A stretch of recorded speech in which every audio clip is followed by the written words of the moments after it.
एक समय की बात है जब पृथ्वी पर घनेरा अंधेरा छा गया था। ऐसा अंधेरा जिसमें धर्म की रोशनी सिर्फ एक चिंगारी जैसे बची थी।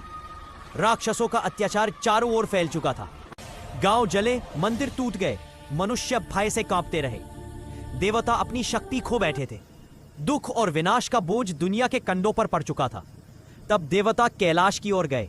वहां महादेव शांत अपनी दिव्य ध्यान अवस्था में बैठे थे।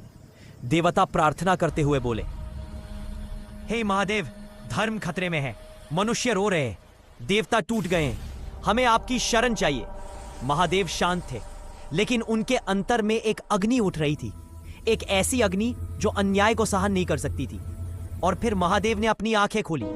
उन आंखों में न दया थी न करुणा, सिर्फ न्याय का संकल्प और प्रलय का वादा। जब उनका त्रिनेत्र जागृत हुआ तो वायु कंप उठी, बदल गरज उठे, समय धीरे चलने लगा।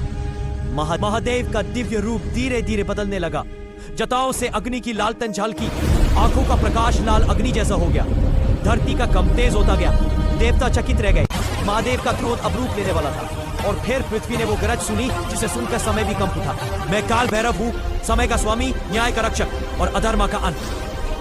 भैरव का रूप अंधकार से भरा पर सच्चाई से चमकता था। भैरव ने तलवार उठाई और पहले कदम के साथ ही हवा जल उठी, पहाड़ फट गए, राक्षसों का गमन धूल में मिलने लगा। एक ही वॉर में सेना की सेना बिखर गई। राक्षस भागते हुए चिल्लाते रहे, पर भैरव की राह से कोई बच नहीं सका। उनके दो रूप भी जाग उठाए, काला भैरव और बटोक भैरव, दोनों प्रकोप और न्याय के स्वरूप। उनके प्रहार से असुर की चीख आकाश में गूंजती रही।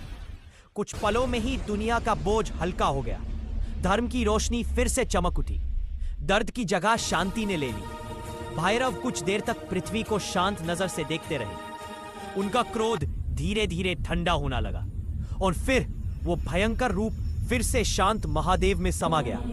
महादेव ने आंखें बंद की और अंतर ध्यान में लौट गए, पर उनकी आवाज दुनिया में गूंजती रही। समय का एक ही नियम है, जहां अन्याय होगा वहां भैरव जरूर आएगा, क्योंकि समय से कोई बच नहीं सकता।